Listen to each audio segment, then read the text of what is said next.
दोस्तों, हम सभी लोग बचपन से प्यासे कौवे की कहानी तो सुनते आए हैं। क्या आपको पता है यह कहानी हमें क्या शिक्षा देती है या क्या सीख मिलती है इस कहानी से? सबसे पहले इस कहानी को देखो और फिर इससे क्या शिक्षा मिलती है वीडियो के एंड में बताएंगे। बहुत समय की बात है, एक गांव में सूखा पड़ जाता है। पेड़ पौधे सूख जाते हैं, तालाब व कुएं भी सूख जाते हैं। फिर ये प्यासा कौवा चिल्लाते हुए पानी की तलाश करता है, क्योंकि कौवे को बहुत प्यास लगी थी।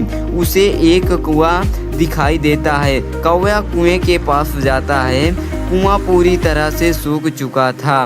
कौवा वहां से चला जाता है। आगे देखता है तो एक घर के पास एक घड़ा रखा हुआ दिखाई देता है। वह कौवा उस घड़े के पास पहुंचता है और उस घड़े में देखता है तो पानी तो था, लेकिन बहुत नीचे था। कौवा उसी घड़े के ऊपर बैठे सोच रहा था। तभी उसे एक आइडिया आता है, क्यों ना इन कंकड़ों को इस मटके पे डाला जाए तो पानी शायद ऊपर आ सकता है।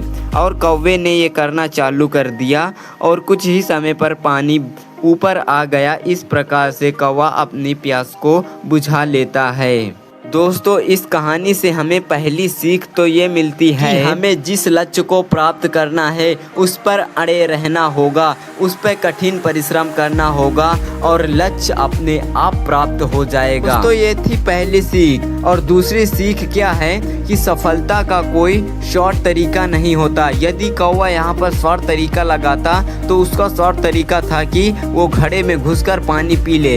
यदि वो इस शॉर्ट तरीके को अपनाता तो शायद उसकी ज़िंदगी जा सकती थी, लेकिन उसने लॉन्ग मेथड से अपनाया, यानी कठिन परिश्रम करके पानी को ऊपर लाया और इस प्रकार से प्यास बुझाई। इसी प्रकार हमको भी करना चाहिए। लॉन्ग मेथड अपनी सफलता को प्राप्त कर सकते हैं। साथियों, कैसे लगी ये स्टोरी? यदि आपको यह स्टोरी अच्छी लगी हो तो वीडियो को लाइक कर देना एंड चैनल को सब्सक्राइब कर देना, क्योंकि मैं ऐसे ही कहानी सीख वाली लाता रहता हूँ जो आपके ज़िंदगी में बहुत काम आने वाली हैं।